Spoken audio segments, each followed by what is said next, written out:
Si è appena conclusa la conferenza stampa che apre così le giornate russiane che iniziano domani qui al comune di Palma Campania e saranno domani sabato, domenica, lunedì e martedì 19, la serata conclusiva nella chiesa del Santissimo Rosario di Palma Campania.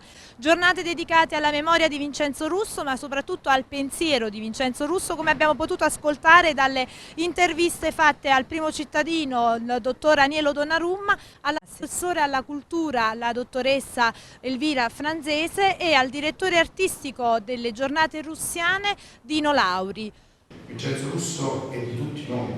Vincenzo Russo, come la cultura a Palma Campania, ma come la cultura in generale, è un qualcosa di più ampio dell'evento in sé, è qualcosa di più ampio di ciò che si possono dire due persone in una stanza. Una sorta di kermesse, delle giornate dedicate dove ci saranno non poche novità, a partire già dall'ospite d'onore che martedì sera ci farà compagnia qui a Palma Campania, Giancarlo Giannini, che leggerà proprio degli scritti del martire Vincenzo Russo. Col sindaco Donnarumma, l'importanza per i ragazzi dell'essere rivoluzionario, la figura di Vincenzo Russo nei ragazzi di oggi.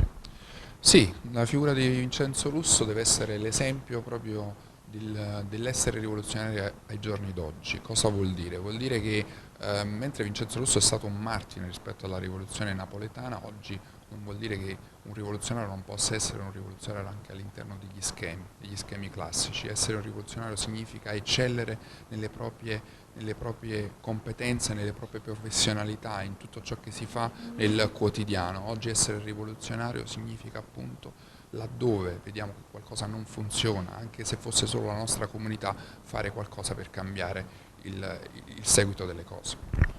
Lei da 2 anni amministra questo comune, questa cittadina, ha dato molta importanza e spazio alla cultura. Quanto è importante per l'evolversi di una cittadina come Palma concentrare le forze proprio sulla cultura? Io credo che gli sforzi di un amministratore, nel caso specifico di un'amministrazione intera, non possano racchiudersi solo a quello che è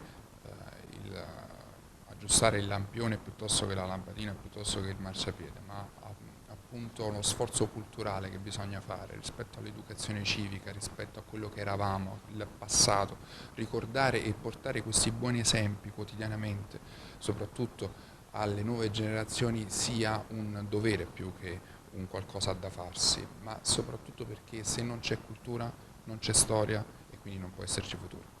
Un evento che andrà sempre in work in progress, sempre crescendo questo?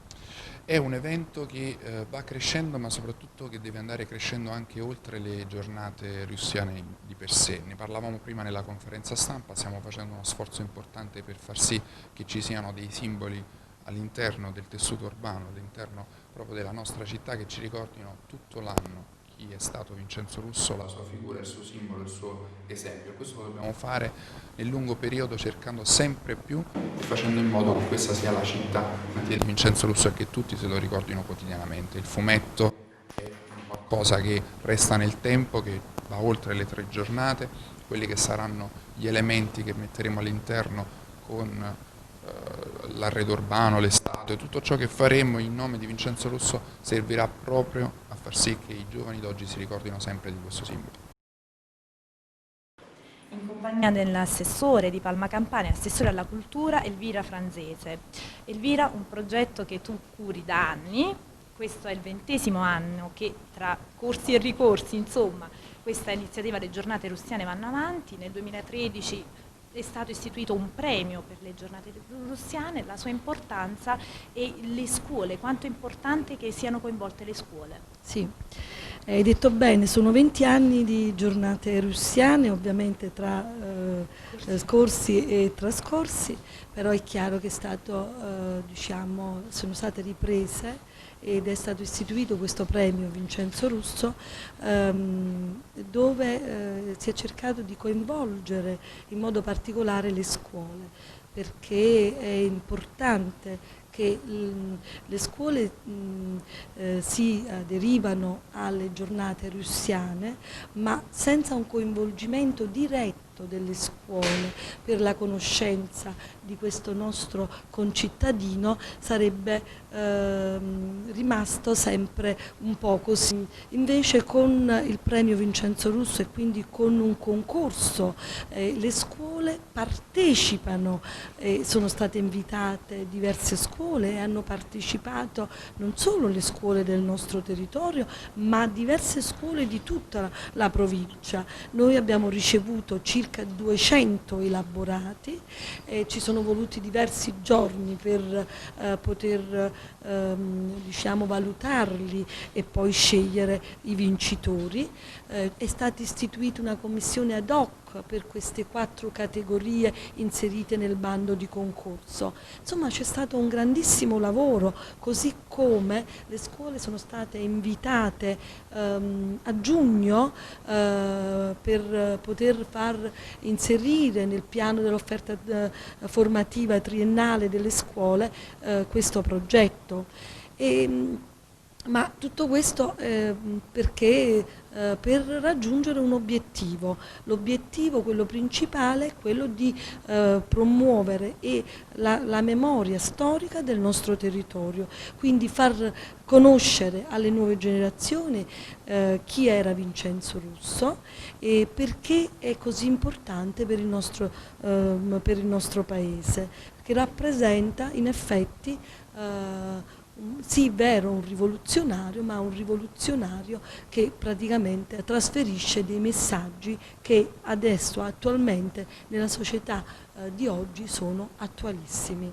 Ed ecco perché nasce anche l'idea di un fumetto, che Sì. sia più accessibile, che coinvolga di più i ragazzi. Sì, l'idea del fumetto è nata appena dopo la scorsa edizione, perché ci è voluto un anno per metterlo insomma per poterlo produrre e grazie alla Michelangelo Editore che ha dato impulso a questa novità. Siamo riusciti a produrre quindi questo fumetto la cui funzione è quella di trasferire quindi la figura di Vincenzo Russo e farla conoscere attraverso un fumetto che diventa molto più semplice, molto più facile così recepirlo e quindi raggiungere l'obiettivo.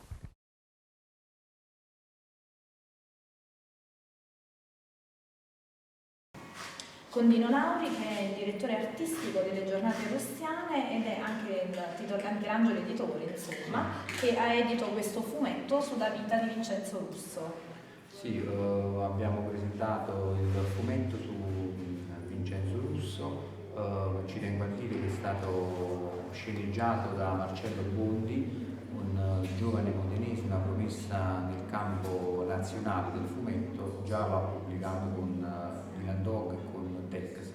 Il fumettista invece è Salvatore Camerlingo e proprio domani avremo con l'inizio delle giornate russiane un incontro degli studenti legato con gli istituti d'arte della provincia di Napoli, quindi verranno a Palma Campania dove incontreranno il fumettista Salvatore Camerlingo. In questo fumetto abbiamo riportato la storia di Vincenzo Russo, quindi dalla sua adolescenza fino alla morte. Nonostante la sua giovane età, perché è morta a 29 anni, facciamo ripercorrere quello che è stato il suo iter, quello che è stato il suo pensiero, quello che è stata la sua vita e il suo soprattutto lottare per portare al centro dell'attenzione appunto il suo pensiero, i suoi ideali.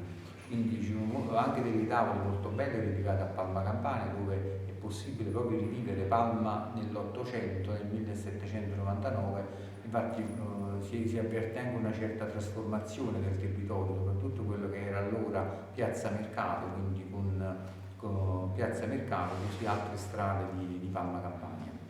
Oltre al fumetto ci sarà la proiezione di un video.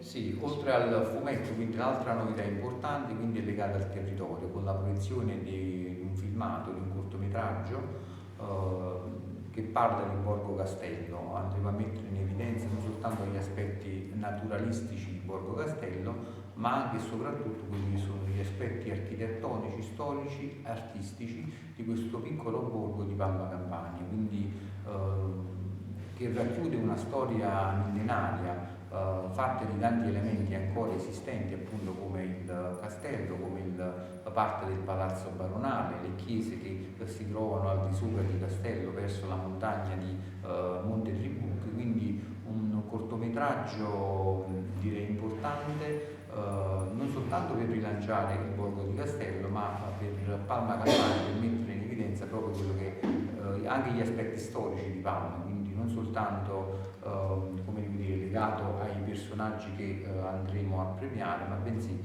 daremo spazio anche al territorio. Questa è la novità importante, perché poi tutto questo dovrà permettere di far sì che Palma possa andare al di là dell'aspetto territoriale, quindi conquistare anche una posizione culturale, regionale e anche nazionale. Quindi ci sono tutti gli elementi per poterlo fare, basta solo una buona volontà e un'ottima organizzazione, pianificazione per meglio.